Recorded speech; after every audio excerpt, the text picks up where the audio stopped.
प्रतिकूल परिस्थितीत कोकणातील शेतकऱ्यांनी घेतलेले अस्सल हापूस आंब्याचे उत्पादन ठाणेकरांसाठी पुन्हा एकदा उपलब्ध झाले आहे. संस्कार आणि कोकण विकास प्रतिष्ठान आयोजित 19वा आंबा महोत्सव 1 ते 10 मे या कालावधीत गावदेवी मैदानात आयोजित करण्यात आल्याची माहिती आयोजक तथा आमदार संजय केळकर यांनी पत्रकार परिषदेत दिली. आंबा महोत्सवात शेतकरी ते ग्राहक अशी थेट भेट होणार असल्याने ठाणेकरांना अस्सल हापूस आंबा वाजवी दरात चाखायला मिळणार आहे. महोत्सवात कोकणातील अस्सल हापूस, पायरी, रत्ना, केसर आंब्याबरोबरच आंबा, फणस पोळी, सरबते, काजू, मालवणी मसाले, पापड, पोहे अशा विविध दर्जेदार कोकणी उत्पादनाचे 45 स्टॉल्स लावण्यात येणार आहेत. गेल्या काही वर्षांत प्रतिकूल हवामानामुळे आंब्याचे उत्पादन घटत चालले आहे. कोकणात एकूण 1,80,000 हेक्टर जमिनीवर आंब्याची लागवड केली जाते. 2023 साली कोकणातील आंब्याचे उत्पन्न 2,56,000 मेट्रिक टन होते. यातील 198 कोटी रुपयांची आंब्याची विक्री मुंबई व भारतभर केली गेली आणि 79 कोटी रुपयांचा आंबा निर्यात केला गेला. दरवर्षी हे उत्पन्न घटत जाऊन 2024 मध्ये 1,28,000 मेट्रिक टन होते आणि 126 कोटीचा आंबा विकला गेला, तर 54 कोटीची आंब्याची निर्यात केली गेली. 2025 मध्ये उत्पादन 1,10,000 मेट्रिक टन झाले असून 100 कोटी रुपयांची आंबा विक्री देशभर केली गेली, तर 45 कोटी रुपयांचा आंबा निर्यात केला गेला. यावर्षी अवेळी पडलेला पाऊस, ढगाळ वातावरणामुळे काही ठिकाणी मोहोर जळून गेला, तर काही ठिकाणी फळगळ झाली व थ्रिप्स रोग, तुटुळा कीटकांच्या प्रादुर्भावामुळे 15% आंबा पीक हाती लागले. त्यामुळे मागील 11 वर्षापासून सातत्याने कोकणातील शेतकरी आर्थिक संकटात आहे. त्यामुळे या साऱ्या परिस्थितीचा चोखंदळ आणि समंजस ठाणेकर सहानुभूतीने विचार करेल व जास्तीत जास्त आंबा खरेदी महोत्सवात करून कोकणातील शेतकऱ्यांना पाठबळ देईल असा विश्वास आमदार संजय केळकर यांनी व्यक्त केला. यावेळी पत्रकार परिषदेत संस्कार सेवाभावी संस्थेचे अध्यक्ष आमदार संजय केळकर यांच्यासह आमदार निरंजन डावखरे, माजी उपमहापौर सुभाष काळे, अशोक भोई, नगरसेवक सीताराम राणे, भरत चव्हाण, विकास पाटील, कोकण विकास प्रतिष्ठानचे राजेंद्र तावडे, संस्कार संस्थेचे महेश विणकर, संतोष साळुंके, कैलास म्हात्रे, ओमकार चव्हाण आदी उपस्थित होते. या ठिकाणी थ्रिप्सचा रोग, तुडतुडा कीटकाच्या प्रादुर्भावामुळे मागच्या वेळेला 20% हाती लागलं होतं आंब्याचं पीक. यावेळेला 15% आंब्याचं पीक जे आहे ते हाती लागलं आणि त्याच्यामुळे तरी देखील धीर आणि धैर्य धरून हा आंबा उत्पादक शेतकरी मेहनतीने तरी देखील काम करतो आणि देशामध्ये आणि जगामध्ये आंबा उपलब्ध करून देतो.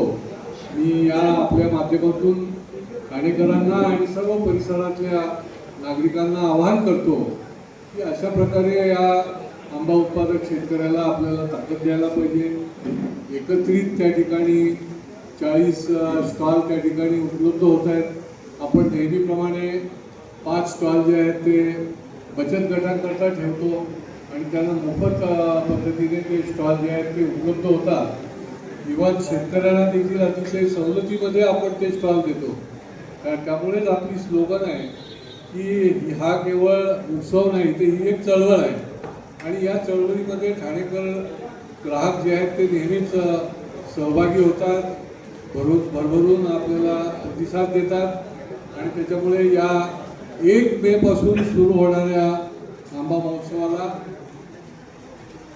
आपण याची माहिती जी आहे ती लोकांपर्यंत नेहमीच आपण पोहोचवता. 1 ते 10 मे हा गावदेवी मैदानामध्ये हा आंबा महोत्सव असेल.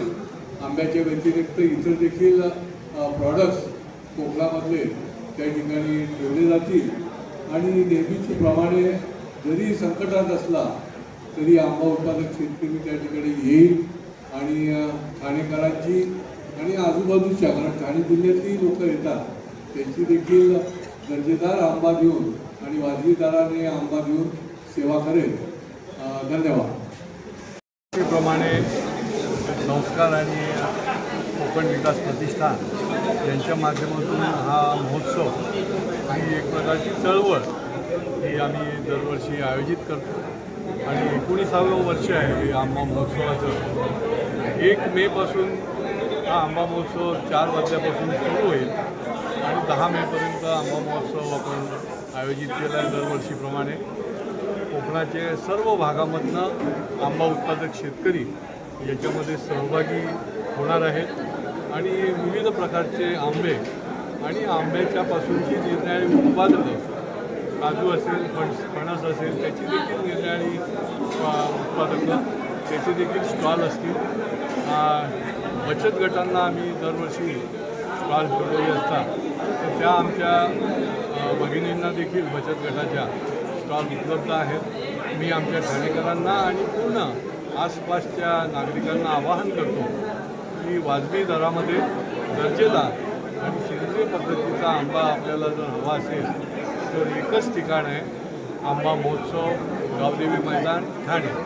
आपण अवश्य त्या ठिकाणी यावं आणि शेतकऱ्याला ताकद द्यावी. शेतकऱ्यांना किती फायदा होईल? ठाण्याला नेहमीच ठाणेकर जे आहे ते या आंबा उत्पादक शेतकऱ्याला, बळीराजाला खूप ताकद देतात, त्याला प्रोत्साहन देतात आणि त्याच्यामुळे भरभरून ते या ठिकाणी येण्याकरता देखील उत्सुक असतात. या आता काही वेळेला तर 8-8, 10-10 कोटीचा त्या ठिकाणी त्यांचा व्यवसाय होतो, त्यांची विक्री होते आणि त्याच्यामुळे अशीच पद्धतीचा प्रतिसाद याही वर्षी आपण द्यावा असं मी आवाहन करतो.